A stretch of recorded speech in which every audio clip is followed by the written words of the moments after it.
D'or, tour de chaud. Nos chroniqueurs se déboutonnent sur le vif. C'est parti donc pour 3 heures chrono de débat et d'échange. Merci de nous retrouver. Ils sont dans leur position, les Miradors. Talibé Bari. Bonjour Talibé. Bonjour Mamadou et bonjour à tous. Bonjour à tous nos auditeurs et à tout le peuple de Guinée.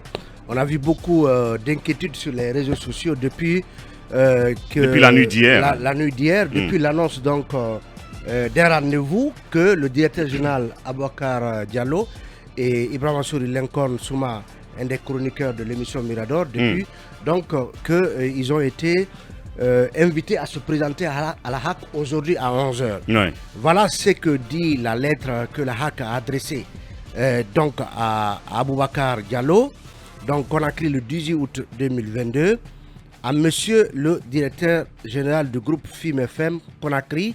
Objet invitation. Monsieur, le collège de la haute autorité de la communication HAC vous invite à une rencontre d'échange ce vendredi 19 août 2022 à son siège à 11h.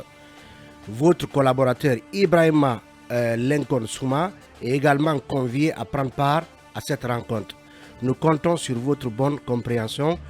Pour le collège de la HAC, le secrétaire du collège par intérim. Bien. Donc voilà, ça veut dire qu'aujourd'hui, la haute autorité de la communication, dans son travail habituel, certainement de régulation des médias, demande à Aboubacar, le directeur général, de se présenter devant son collège à 11h.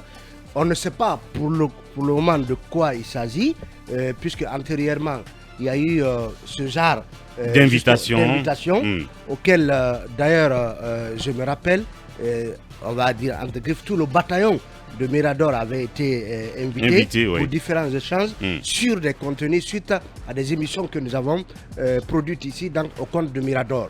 Donc récemment aussi, il y a eu des échanges téléphoniques entre les commissaires de la HAC et le directeur général au sujet de la sortie d'une des sorties de Mohamed Kaba, et ça s'était réglé, donc disons, on va le dire, plus ou moins par cet exercice d'échange de façon convenable. Donc on attend, comme c'est devenu la tradition. On attend de voir ce qui va découler de cette rencontre précisée comme étant une rencontre d'échange par le collège de la haute autorité de la communication. Donc après, voilà, on informera s'il y a lieu nos auditeurs et l'opinion de ce qui a pu se passer, ou en tout cas peut-être que la HAC jugera de l'opportunité ou non de communiquer là-dessus. En tout cas, on observe en attendant donc cette rencontre prévue aujourd'hui à 11h à la HAC. Voilà. Mamadou Dian Baldé, bonjour.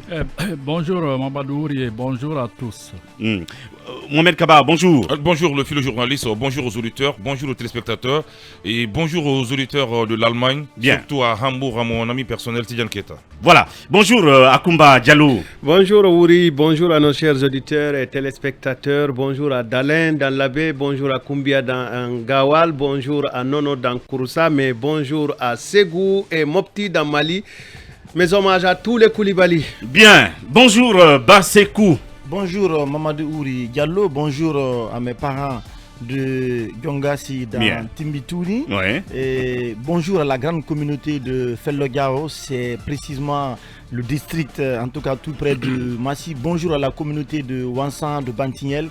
Tout ça c'est dans Pita. Et puis bonjour également aux populations de Mangana. Je précise que c'est une préfecture qui m'a vu grandir, puisque j'y ai passé beaucoup de temps. Absolument. Et bonjour également à la grande communauté guinéenne qui nous suit depuis Dortmund.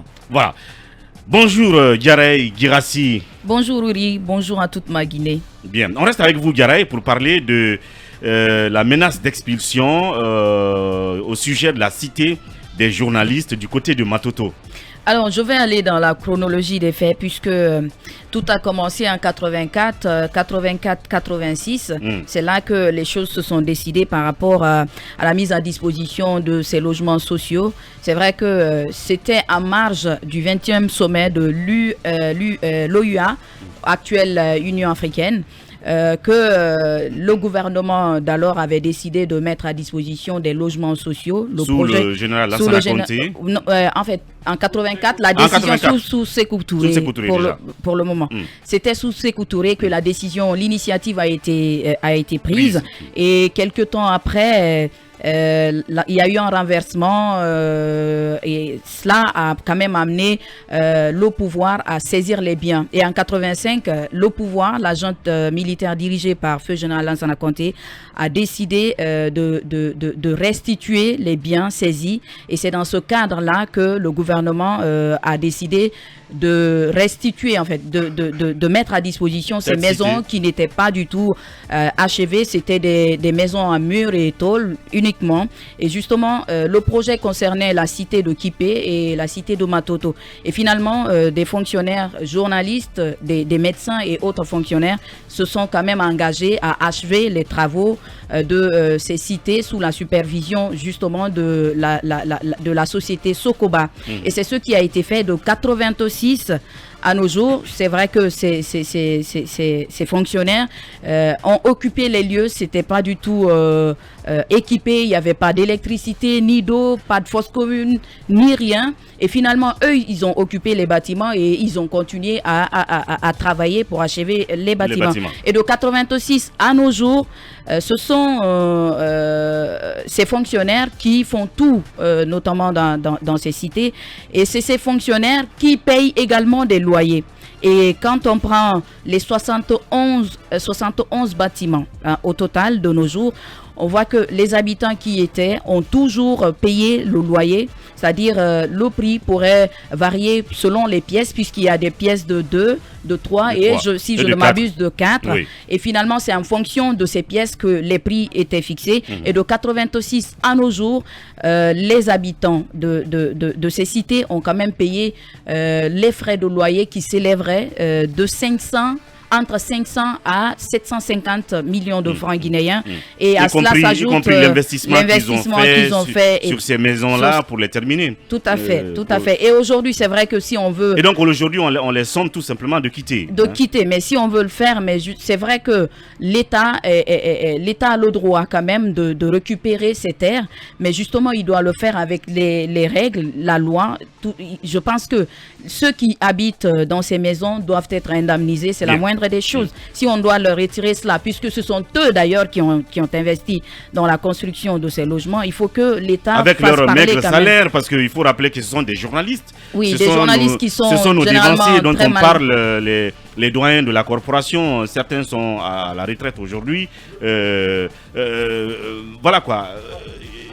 Qui ont pris leur maigre salaire pour terminer ces maisons et donc aujourd'hui ils doivent sortir sans dédommagement, sans alternative pour eux. Et c'est justement dommage en fait. Ouais, en fait, ce processus de récupération des domaines de l'État, vous savez, a été interrompu un moment après les résidences de Cellou Dalein Diallo et de Sidya Touré qui ont été récupérées précisément à Dixine et à la minière. Mais après, on a vu cette sortie notamment du président de la transition et puis du secrétaire général à la présidence, le colonel Amara, qui a été clairement clair, qui a été clair, qui a précisé que ce processus ira jusqu'au bout parce que les Guinéens avaient constaté qu'il y avait beaucoup de dysfonctionnements. Il y avait une sorte d'acharnement qui avait un peu caractérisé les opérations de récupération des domaines de l'État dans certaines localités. Mais bien avant cette cité, on se rappelle que c'est Garé Girassi qui avait encore donné cette information ici, qu'il y a plus de 160 familles qui sont concernées par les opérations, notamment de récupération des domaines de l'État.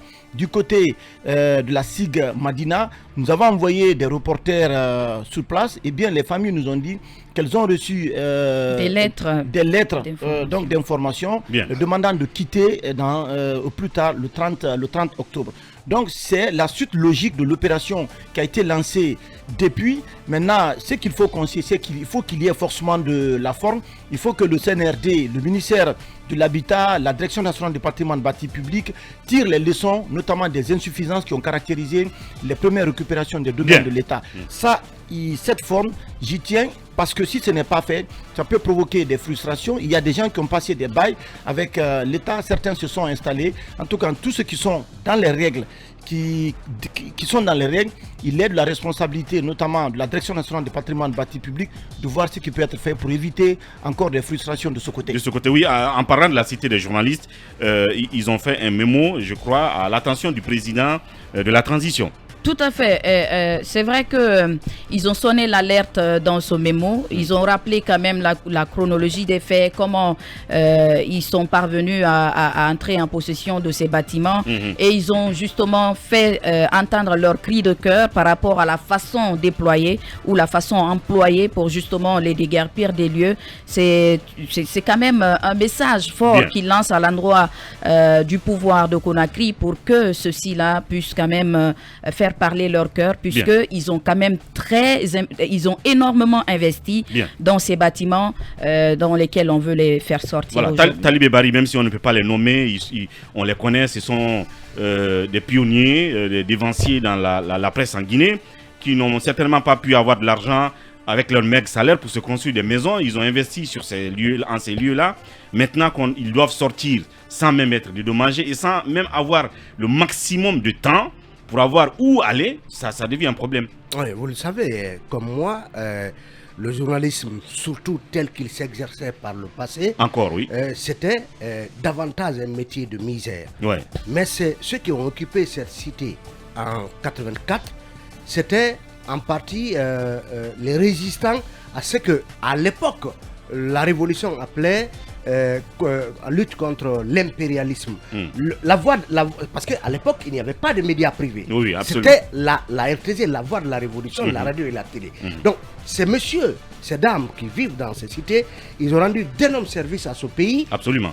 Pendant des années où ils ont activement participé. Où pratiquement l'homme ne vivait pas de son métier. Le journaliste ne vivait pas de son métier parce que justement ces journalistes de la voix de la révolution, mais aussi les footballeurs d'Afia et autres, étaient considérés un peu comme en tout cas, ou des footballeurs du devoir, ou des journalistes du devoir, donc qui n'avaient pas de revenus leur permettant justement de vivre de leur profession.